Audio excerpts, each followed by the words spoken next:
नमस्ते दोस्तों। सेपियंस एक ऐसी किताब है जो बताती है कि कैसे इंसान जो कभी जानवरों जैसी जिंदगी जीता था, आज इस पृथ्वी का सबसे प्रभावशाली प्राणी बन गया। यह किताब मानव इतिहास की 4 मुख्य क्रांतियों को दर्शाती है। 1. संज्ञानात्मक क्रांति, कॉग्निटिव रेवोल्यूशन, 70,000 साल पहले। 2.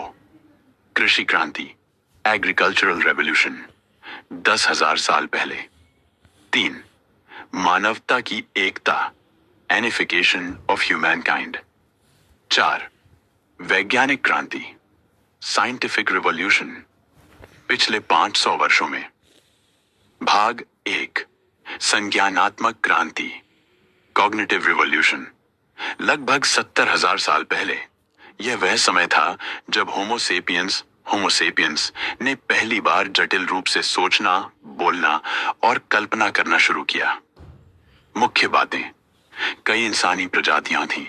इंसान की कई किस्में थीं, जैसे निएंडरथॉल्स, होमो इरेक्टस, लेकिन केवल होमोसेपियंस बचे। कल्पना की शक्ति, कहानियां, मिथक, धर्म, देवता, राष्ट्र जैसे विचार कल्पना की उपज हैं। ये हमें बड़ी संख्या में मिलकर काम करने की शक्ति देते हैं। साझा विश्वास, जब हजारों लोग एक ही झूठ को मानते हैं, जैसे पैसा, धर्म, राष्ट्र, तो वह झूठ एक सच्चाई बन जाता है। नतीजा: होमोसेपियंस ने बाकी सभी इंसानी प्रजातियों को पीछे छोड़ दिया और धरती पर छा गए। भाग 2, कृषि क्रांति, एग्रीकल्चरल रेवोल्यूशन। लगभग 10,000 साल पहले इंसान ने शिकार और जंगलों से निकलकर खेती करना शुरू किया। इसे आमतौर पर प्रगति कहा जाता है, लेकिन हरारी इसे इतिहास का सबसे बड़ा धोखा मानते हैं। खेती से भोजन तो ज्यादा मिला, लेकिन काम ज्यादा मुश्किल हुआ। खाना कम विविध और कम पौष्टिक हुआ। बीमारियां फैली जानवरों के पास रहने से। असमानता और सामाजिक भेदभाव बढ़ा।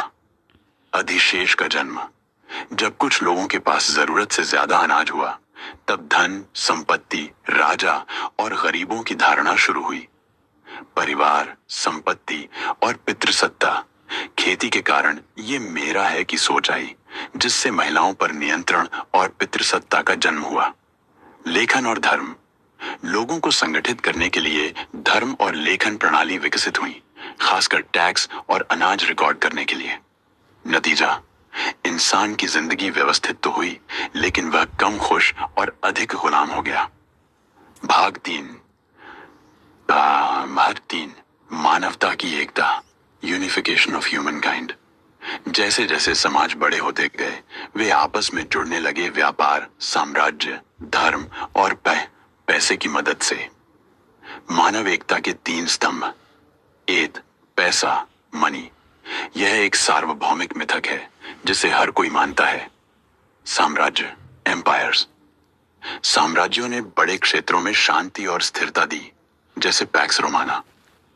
साथ ही दमन, गुलामी और शोषण भी किया, लेकिन इन्होंने भाषा, कला, कानून भी फैलाए। 3. धर्म, रिलीजन। धर्म ने नैतिकता और कानून की नींव रखी।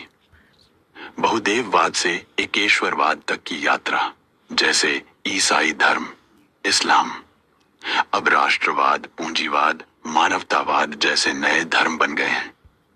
नतीजा: दुनिया के लोग अलग होने के बावजूद एक जैसे सोचने और रहने लगे।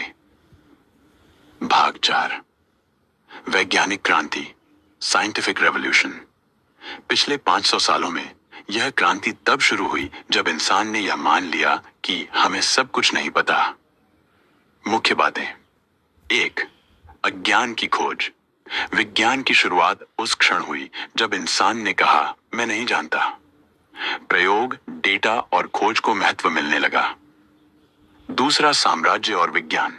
यूरोपीय साम्राज्यों ने वैज्ञानिक खोजों को प्रायोजित किया। जहाज, नक्शे और हथियार विज्ञान की देन थे। 3. पूंजीवाद, कैपिटलिज्म। क्रेडिट, निवेश, बैंकिंग प्रणाली विकसित हुई। उपभोक्तावाद, कंज्यूमरिज्म, बढ़ा जरूरत से ज्यादा सामान की चाह।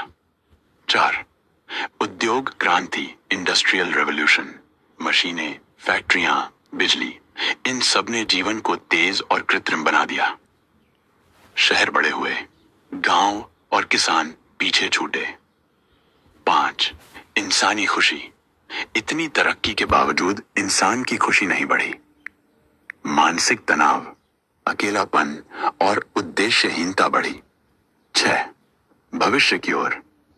अब हम एआई, जेनेटिक इंजीनियरिंग, रोबोटिक्स से एक नई प्रजाति बना सकते हैं।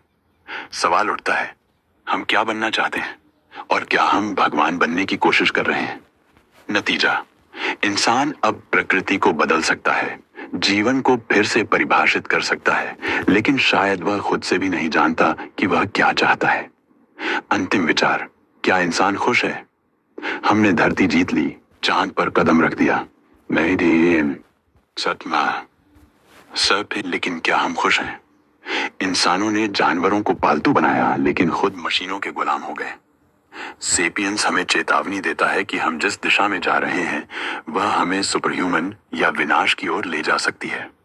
अगर आपको ये वीडियो अच्छी लगी तो इसको